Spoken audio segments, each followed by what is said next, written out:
বিসমিল্লাহির রহমানির রহিম। আসসালামু আলাইকুম ওয়া রাহমাতুল্লাহি ওয়া বারাকাতুহু। আমি আহমেদ তোহা, দি মুসলিম রাইডার। আজ বিকেলে আমার সোনামণি বাইকটার জন্য নতুন একটি পাইপ কিনতে বেরোলাম।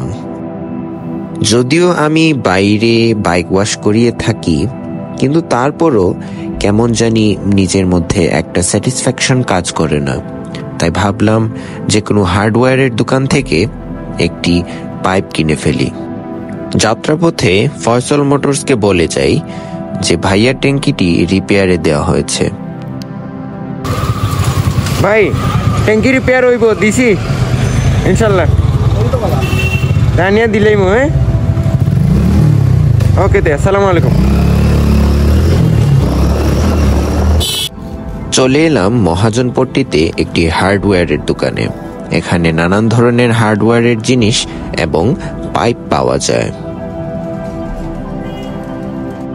তবে আমি খুব বেশি একটা লম্বা পাইপ নিব না। আমি ওনাকে বললাম যে আমাকে 22 ফিট পাইপ দিলেই চলবে ইনশাআল্লাহ।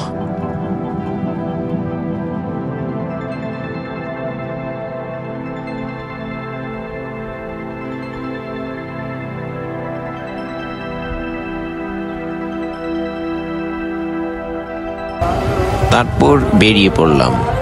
আসরের আজানও পড়ে গেল, তাই বাসায় যে বাইক ওয়াশ করে আসরের নামাজটা আদায় করে নিতে হবে। ফি আমানিল্লাহ। বিসমিল্লাহি তাওয়াক্কালতু আলাল্লাহ, লা হাওলা ওয়ালা কুওয়াতা ইল্লা বিল্লাহ।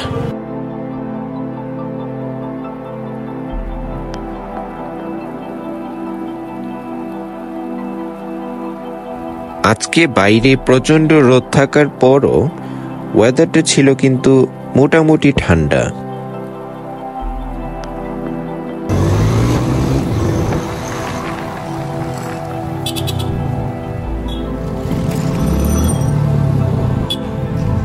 আলহামদুলিল্লাহ, বাসায় পৌঁছে গেলাম।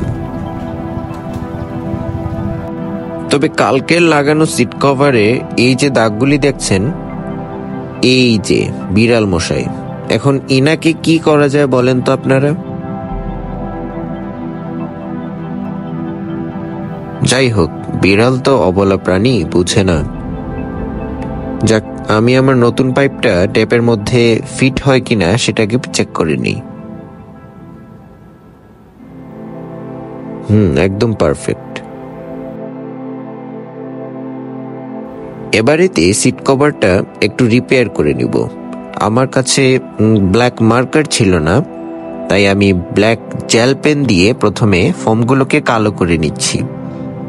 তারপর ফেভিকল, ইনস্ট্যান্ট ফেভিকল না, যেটা শক্ত হয়ে যায়, ফেভিকল যেটা কাগজের আঠা, সেটা একটু দিয়ে দিলেই ইনশাআল্লাহ পানি ঢুকবে না, আশা করছি।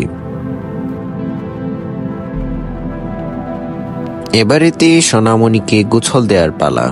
যদিও 5 দিন আগে আমি ফোম ওয়াশ করিয়েছি, তাই এখন আর সাবান ইউজ করলাম না।